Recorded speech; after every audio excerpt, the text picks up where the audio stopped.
తెలంగాణ రాష్ట్ర ఉపాధ్యాయ అర్హత పరీక్ష టెట్ పేపర్ 1 కోసం సన్నద్ధమవుతున్నటువంటి అభ్యర్థులకు నమస్కారం.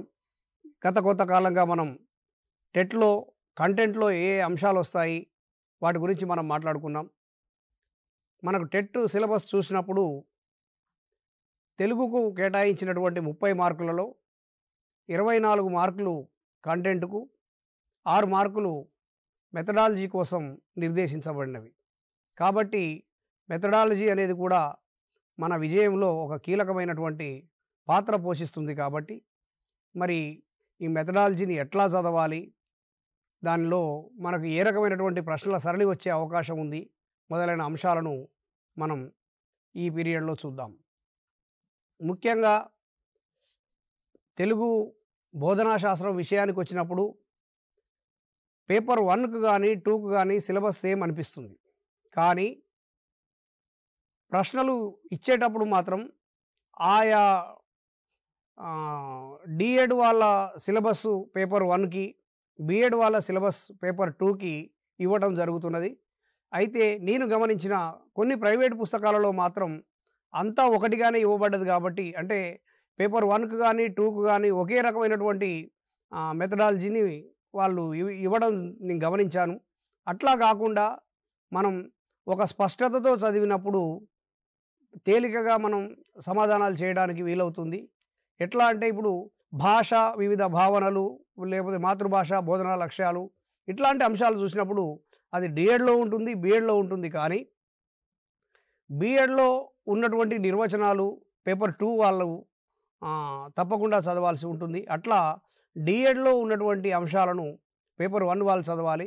ప్రత్యేకించి మనకు ఈ మెథడాలజీ పుస్తకాలు కూడా 2016 తర్వాత పుస్తకాలు మారడం జరిగింది. ఈ తెలుగు అకాడమీ పుస్తకాలు మనకు ఏవైతే ప్రథమ ద్వితీయ సంవత్సరానికి సంబంధించినటువంటి డిఎడ్ పుస్తకాలు ఉన్నాయో ఇవి ప్రమాణం. వీటి ఆధారంగానే ఏ మెటీరియల్ వచ్చినా మార్కెట్లోకి వీటి ఆధారంగానే వస్తుంది. కాబట్టి ఈ పుస్తకాలు మనం ప్రామాణికంగా చేసుకొని తప్పకుండా అధ్యయనం చేయాల్సి ఉంటుంది. అయితే ఇందులో ఉన్నటువంటి చాప్టర్స్ వేరుగా ఉన్నాయి, మనకు సిలబస్లో ఉన్న చాప్టర్లు వేరుగా ఉన్నాయిగా సార్ అనే ఒక సందేహం రావచ్చు. కానీ మనకు టెట్ సిలబస్లో నిర్దేశించినటువంటి చాప్టర్స్ ఏవైతే ఉన్నాయో అన్నీ కూడా ఇందులో ఉన్నాయి. కాబట్టి ఆ సిలబస్ అనుసరించి ఈ పుస్తకాలు అధ్యయనం చేయడం ద్వారా మనం ఎక్కువగా స్కోర్ చేయడానికి అవకాశం ఉంటుంది. ఈరోజు విషయానికి వచ్చినట్లయితే భాష, మాతృభాష, బోధనా లక్ష్యాలు అనేటటువంటి అంశాన్ని మనం ఈరోజు చూద్దాం. భాష అనేది నిజంగా ఒక నది లాంటిది అనవచ్చు. ఎందుకంటే భాష నిరంతరం మార్పులకు లోనవుతూ ఉంటుంది. ఒకప్పుడు ఉన్న భాష నేడు ఉండదు. నేడు మనం మాట్లాడుతున్న భాష మరికొన్ని సంవత్సరాల తర్వాత కొంత మార్పుకు లోనయ్యే అవకాశం ఉంటుంది. దీనికి ఉదాహరణ ఏమిటంటే నన్నయ్య కాలంలో మాట్లాడిన తెలుగు భాష తర్వాత కాలంలో శ్రీకృష్ణదేవరాయల ప్రాంతంకి వచ్చేటప్పటికి కొంత మార్పులకు లోనైంది. ఆ తరువాత ఆంగ్లేయుల ప్రభావంతో భాషలో అనేకమైనటువంటి మార్పులు చోటు చేసుకున్నాయి. అట్లా ఆంగ్లం, ఇతర భాషల యొక్క ప్రభావం మన తెలుగు మీద ఉన్నది. కాలక్రమేణా వస్తున్నటువంటి సాంకేతిక పదజాలాన్ని తనలో ఇముడ్చుకుంటూ భాష అనేక మార్పులకు లోనవుతూ వస్తూ ఉంది. ఇట్లా భాష అనేది కాలక్రమేణా ఒక నది ఒక చోట ప్రారంభమైనప్పుడు ఏ విధంగా ఉంటుందో చివరి వరకు అలాగే ఉండదు. ఉదాహరణకు హైదరాబాదులో ఉన్న మూసీ నది, వాడపల్లి దగ్గరకు వచ్చేసరికి ఉన్న మూసీ నది ఒక రకంగా ఉండదు. ఇక్కడ చూసి అయ్యో ఇది నదే అనుకుంటాం, కానీ వాడపల్లికి వచ్చేసరికి అది చాలా స్వచ్ఛమైన నీళ్ళుగా మారుతుంది. భాష కూడా అంతే. ప్రవాహంలో, కాల ప్రవాహంలో భాష అనేక మార్పులకు లోనవుతూ ఉంటుంది. మరి ఈ భాష ఏమిటి, భాషను విద్యార్థులకు ఎట్లా బోధించాలి, నేర్చుకునే ముందుగా అసలు భాష అంటే ఏమిటో చూద్దాం. ఈ భాష అనేది ఏమిటి?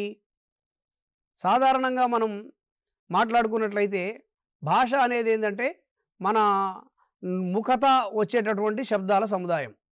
మరి ముఖత వచ్చే శబ్దాలన్నీ కూడా భాష కావు కదా. అంటే వాగ్రూపంలో ఉన్నటువంటి అర్థవంతమైనటువంటి శబ్ద సముదాయాన్ని భాష అనవచ్చు. భాష్ అనేటటువంటి ధాతువు నుంచి భాష ఉత్పత్తి అయినట్లు చెప్తూ ఉంటాం. మరి ఈ భాష ఏమిటి, భాషకు భాషావేత్తలు ఇచ్చినటువంటి నిర్వచనాలు ఏమిటో మనం తప్పకుండా అధ్యయనం చేయాల్సి ఉంటుంది. జీవితం కోసం భాష అని బులక్ కమిటీ ఇచ్చినటువంటి నిర్వచనాన్ని మనకు ఈ పుస్తకంలో మొట్టమొదటిగా చాప్టర్ స్టార్ట్ కాగానే ఈ అంశం చెప్పడం జరిగింది. జీవితం కోసం భాష అని నిర్వచించిన కమిటీ బులక్ కమిటీ. అట్లాగే వాస్తవంగా భాష అనేది ప్రపంచంలోని సకల చరాచర జీవుల్లో మనిషిని ఒక ప్రత్యేకమైనటువంటి జీవిగా గుర్తించడానికి భాషే ప్రధానం అని చెప్పవచ్చు. ఎందుకంటే భాష వల్లనే మనిషి మానవుడయ్యాడు అనేది ఒక నానుడి. ఎందుకంటే ఈ భాష ఏమిటి అంటే పరస్పర భావ వినిమయానికి సహజమైన ఒక నిర్మాణ వ్యవస్థ భాష అని చెప్పవచ్చు. ఎందుకంటే మనలో ఉన్నటువంటి భావాలను ఎదుటి వ్యక్తికి చెప్పాలన్నా, ఎదుటి వ్యక్తి యొక్క భావాలను మనం తెలుసుకోవాలన్నా ప్రధానమైనటువంటి వాహకం భాష అవుతుంది. అందుకే ఈ భాష అనేటటువంటి ఈ సంస్కృత పదం భాష్ అనేటటువంటి సంస్కృత ధాతువు నుంచి పుట్టింది.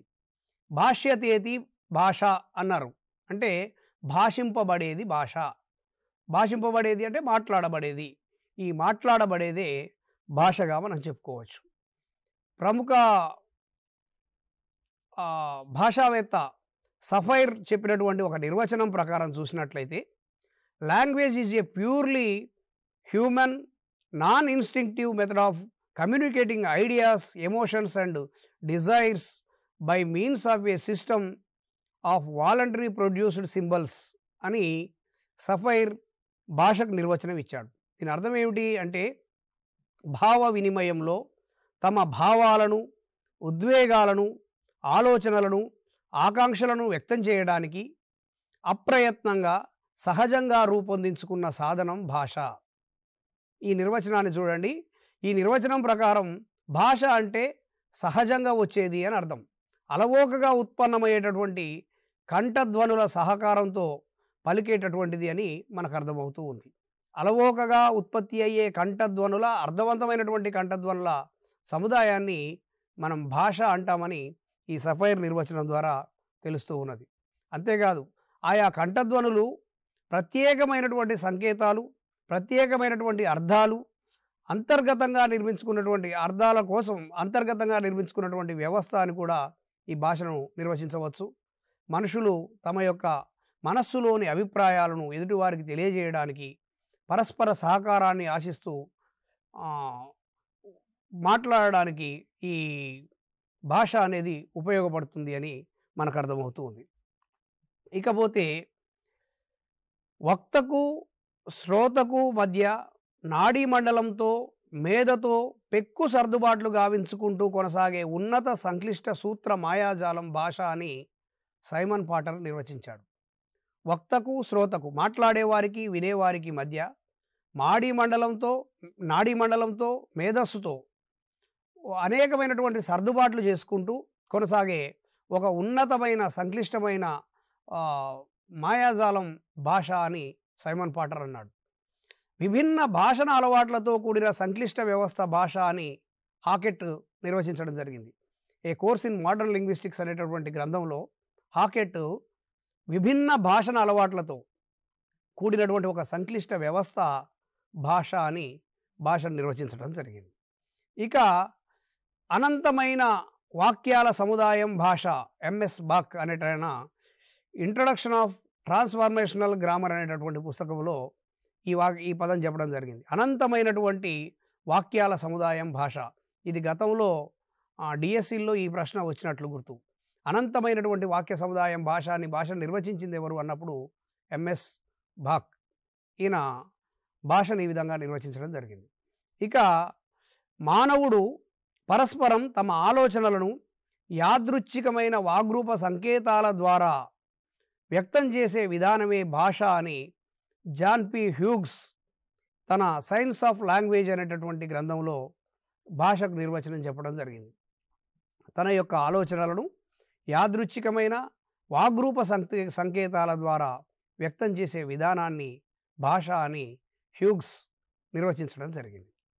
ఇక యాదృచ్ఛికమైనటువంటి నిర్మాణ సౌష్ఠవంతో మానవ సమాజంతో భావ వినిమయానికి, పరస్పర సహకారానికి, సంస్కృతి పరివ్యాప్తికి ఉపకరించే వాగ్రూప ధ్వని సంకేత సముదాయం భాష అని స్టడ్వర్ట్ లింగ్విస్టిక్ చేంజ్ అనేటటువంటి తన గ్రంథంలో భాషకు నిర్వచనం చెప్పడం జరిగింది.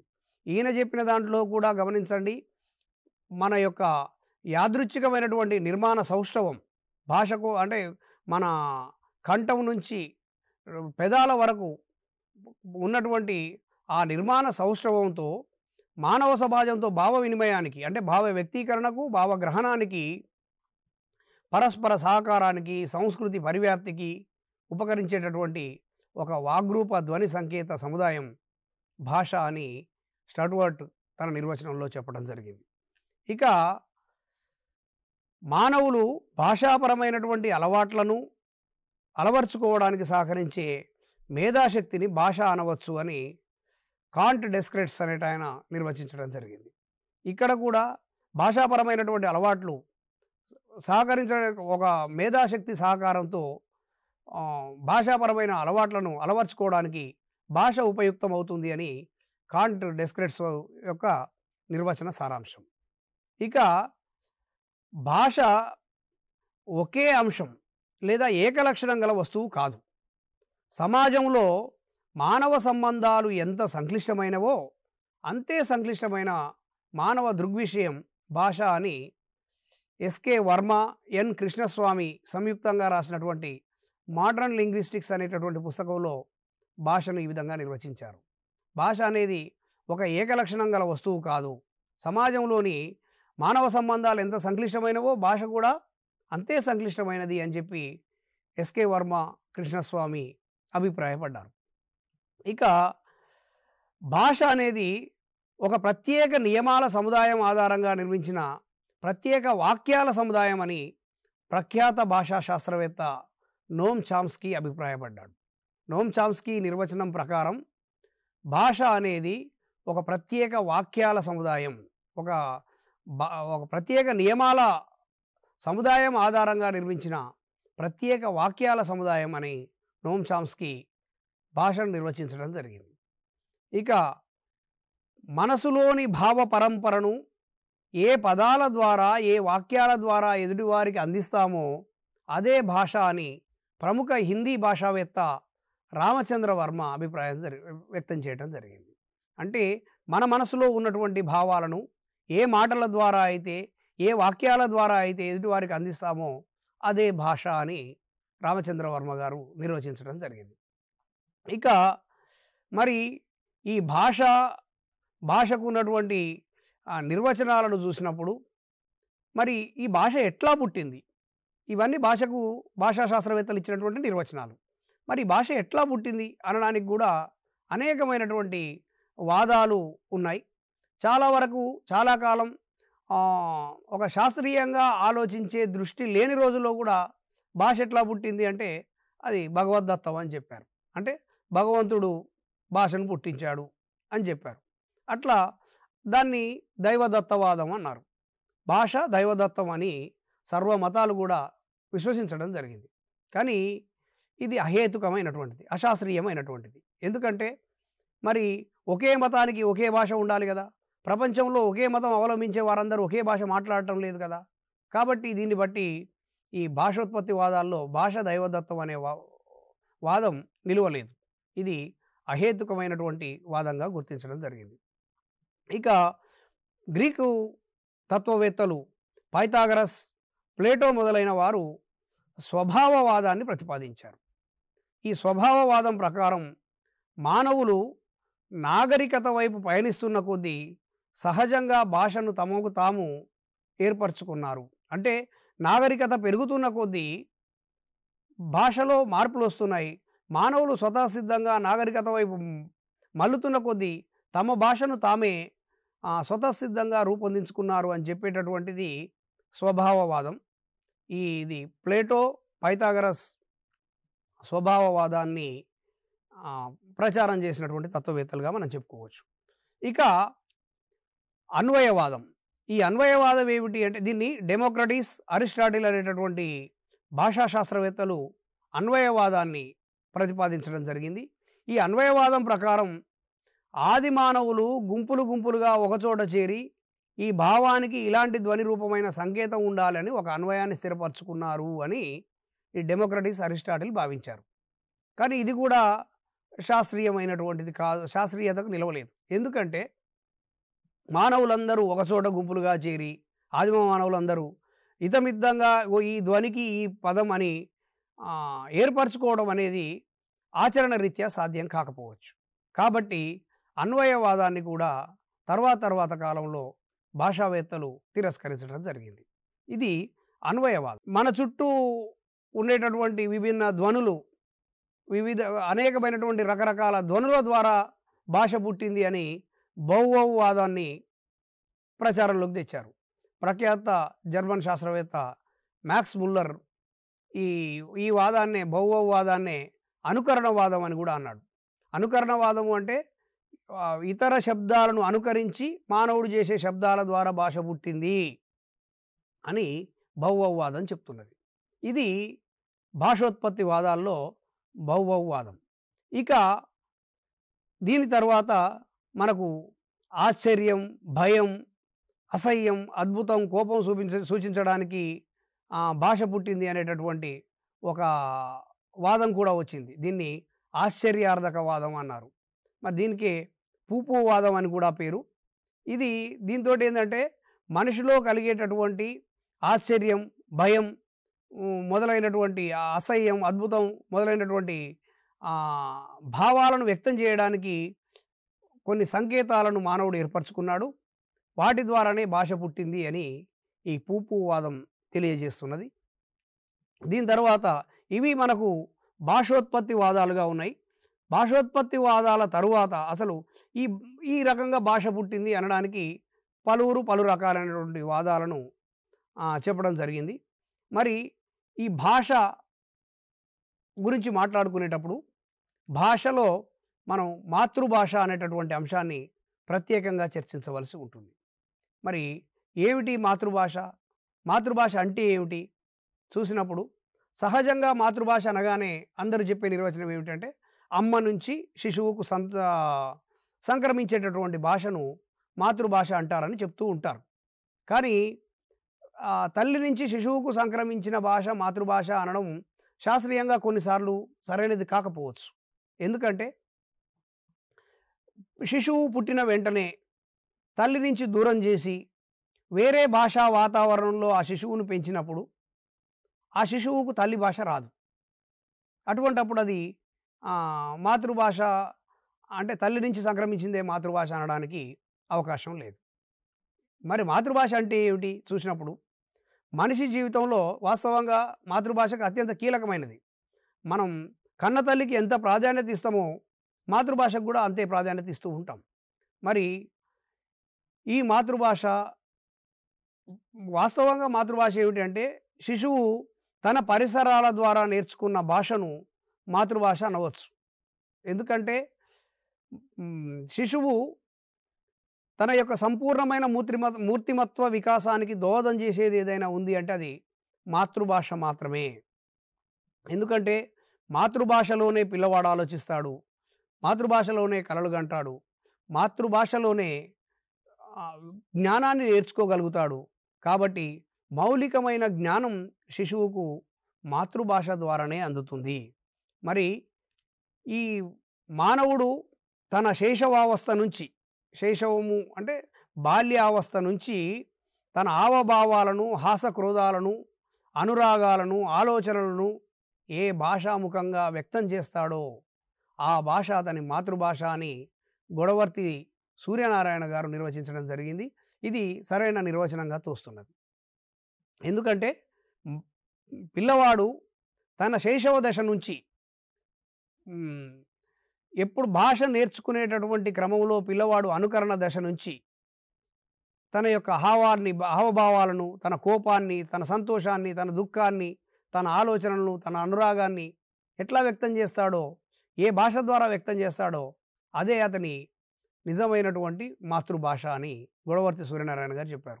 మాతృభాష అనేది ఏదో కృత్రిమంగా నేర్చుకుంటే వచ్చేది కాదు, సహజంగా పరిసరాల నుంచి అతనికి వచ్చే భాష మాతృభాషగా మనం చెప్పుకోవచ్చు. ఇక శిశువు సౌందర్య దృష్టిని, ఆనందానుభూతిని వ్యక్తం చేయడానికి ఉపయోగపడేది మాతృభాష అని గాంధీజీ నిర్వచించడం జరిగింది. శిశువు తన యొక్క ఆనందాన్ని, అనుభూతులను, తన సౌందర్య దృష్టిని ఏ భాషలో వ్యక్తం చేస్తాడో అదే అతని మాతృభాష అని మహాత్మా గాంధీ నిర్వచించడం జరిగింది. ఇక మరి తన శైశవ దశ మొదలుకొని జీవితాన్ని తీర్చిదిద్ది ఆత్మవిశ్వాసాన్ని కలిగించి జాతి అభివృద్ధికి, దేశ అభ్యుదయానికి, లోకోద్ధరణకు కూడా సమర్థవంతంగా చేసే శక్తి మాతృభాషకు మాత్రమే ఉంటుంది అని రైబర్న్ అనేటటువంటి భాషా శాస్త్రవేత్త తెలియజేయడం జరిగింది. ఎందుకంటే శిశువు ఒక ఆత్మవిశ్వాసంతో మాట్లాడగలిగేది మాతృభాషలో మాత్రమే. ఎన్ని పరభాషలు నేర్చుకున్నా మాతృభాషలో మాత్రమే ఒక ఆత్మవిశ్వాసంతో మాట్లాడగలుగుతాడు. ఆ దేశ అభ్యుదయానికి దోహదపడేది మాతృభాష మాత్రమే అని చెప్పి రైబర్న్ చెప్పడం జరిగింది. ఇక ఈ బల్లార్డ్ నిర్వచనం చాలా ఇంపార్టెంట్ నిర్వచనం అండి. గతంలో కూడా ఈ ప్రశ్న అడిగినది.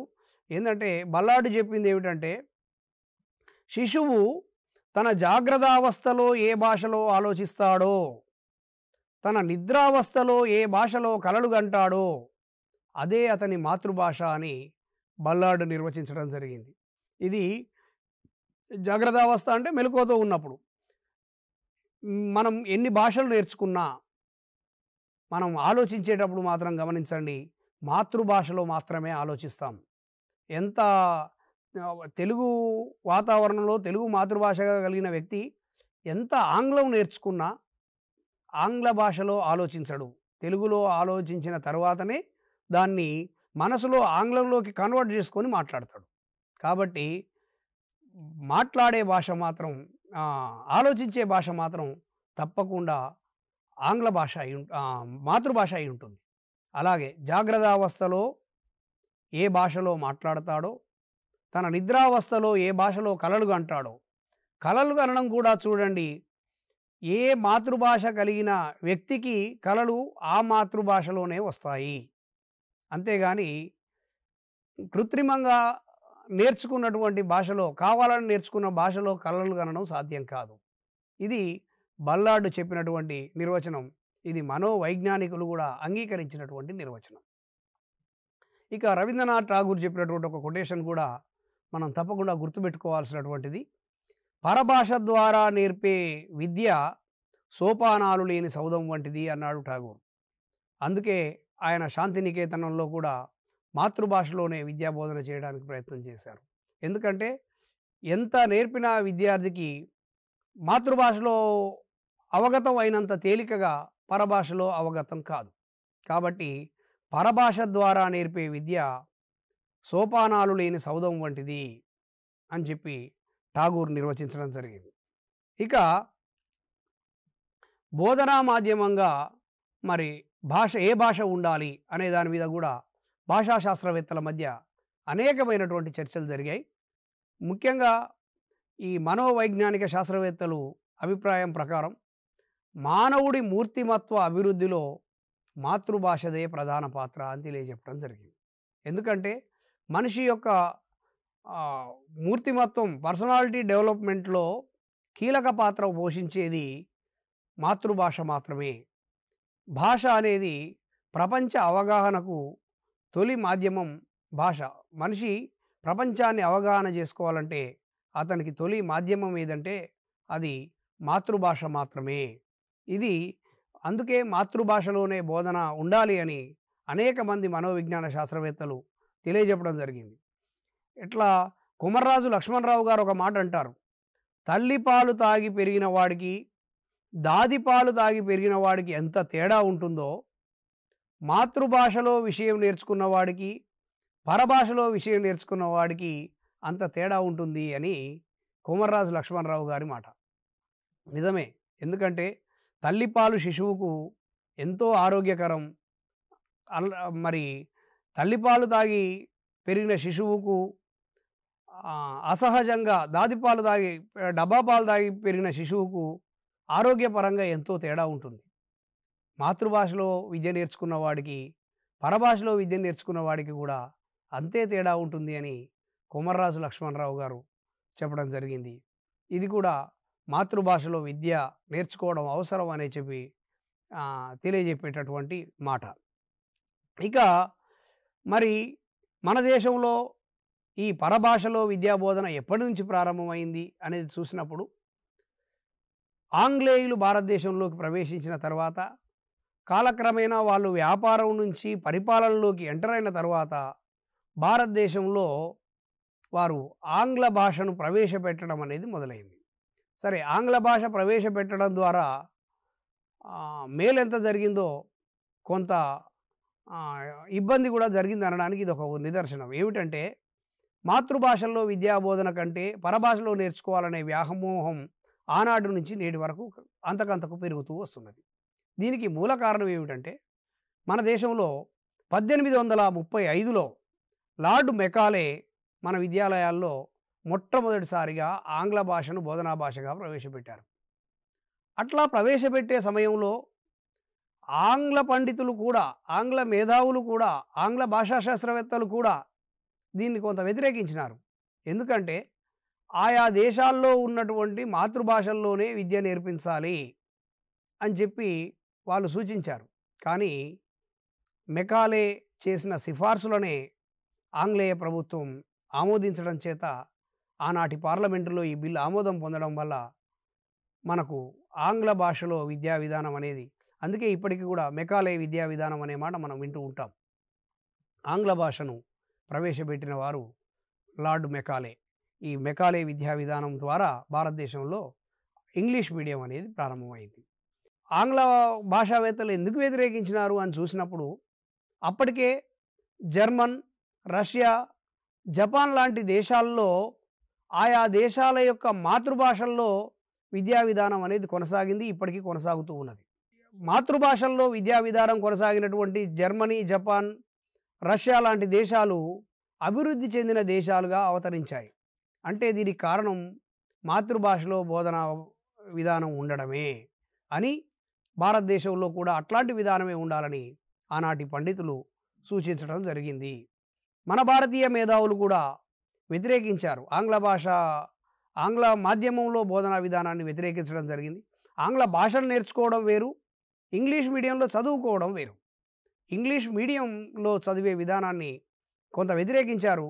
దానికి నిదర్శనంగా మనం 1910లో గోపాలకృష్ణ గోఖలే ప్రవేశపెట్టినటువంటి విద్యా విషయక బిల్లు అయితేనేమి, 1916లో బెనారస్ హిందూ విశ్వవిద్యాలయం స్నాతకోత్సవంలో గాంధీజీ చేసినటువంటి ఉపన్యాసం అయితేనేమి, 1918లో కలకత్తా విశ్వవిద్యాలయం కమిషన్ నివేదిక అయితేనేమి, 1929 హార్టాగ్ కమిటీ నివేదిక అయితేనేమి, 1936 వుడ్ ఎప్సన్ కమిటీ నివేదిక అయితేనేమి, ఇవన్నీ కూడా మాతృభాషలోనే విద్యాబోధన ఉండాలని సిఫార్సు చేసినటువంటి కమిటీలు. ఇవన్నీ అంటే మెకాలే విద్యా విధానం వచ్చిన తర్వాత దాన్ని వ్యతిరేకిస్తూ ఈ కమిటీలన్నీ కూడా మాతృభాషలోనే విద్యా విధానం ఉండాలని సూచించడం జరిగింది. స్వాతంత్ర్యానంతరం కూడా అనేక కమిటీలు మాతృభాషలోనే విద్యా విధానం ఉండాలని సూచించాయి. 1948లో చూసినప్పుడు రాధాకృష్ణన్ కమిషన్, 1952లో మొదలియార్ కమిషన్, 1962లో భారత జాతీయ సమైక్యతా సమితి, 1964-66లో కొఠారి విద్యా కమిషన్, ఇవన్నీ కూడా మాతృభాషలోనే విద్యాబోధన ఉండాలని సూచించినటువంటి కమిషన్. ఇక 1969లో ఆంధ్రప్రదేశ్ ప్రభుత్వం ఇంటర్మీడియట్లో బోధనా భాషగా తెలుగును అమల్లోకి తెచ్చింది. గుర్తుపెట్టుకోవాలి ఇవన్నీ. 1969లో ఇంటర్మీడియట్లో మొట్టమొదటిసారిగా తెలుగు మీడియంలో బోధనా భాషగా తెలుగును అమల్లోకి తీసుకురావడం జరిగింది. 1970 నాటికి 53 విశ్వవిద్యాలయాలు భారతదేశంలో ఆ మాతృభాషల్లో డిగ్రీ, స్నాతకోత్తర స్థాయి భాషా బోధన ఉండాలని వాళ్ళు నిర్ణయం తీసుకోవడం జరిగింది. ఇక 1971లో ఆంధ్రప్రదేశ్ ప్రభుత్వం డిగ్రీలో కూడా తెలుగును బోధనా భాషగా ప్రవేశపెట్టడం జరిగింది. వాస్తవానికి నిజంగా కూడా మనం మాట్లాడుకున్నప్పుడు మాతృభాషలో బోధన అభ్యసించడం వల్లనే విద్యా సామర్థ్యాలు బాగా అభివృద్ధి చెందుతాయి, సృజనాత్మక శక్తి, జీవన నైపుణ్యాలు అలవడతాయి. కాబట్టి మాతృభాషలోనే విద్యాబోధన ఉండాలని అనేక కమిటీలు, భాషావేత్తలు సూచించడం జరిగింది. ఇది మనకు భాష, వివిధ భావనలు, మాతృభాషలో విద్యాబోధన అనేటటువంటి అంశాలు. ఇందులో మనం చెప్పుకున్నటువంటి అంశాల మీద ప్రశ్నలు వచ్చే అవకాశాలు ఎక్కువగా ఉంటాయి కాబట్టి అభ్యర్థులు ఈ దిశగా అధ్యయనం చేయాలని కోరుతూ మరొక అంశంతో మరొక పీరియడ్లో కలుద్దాం. నమస్కారం.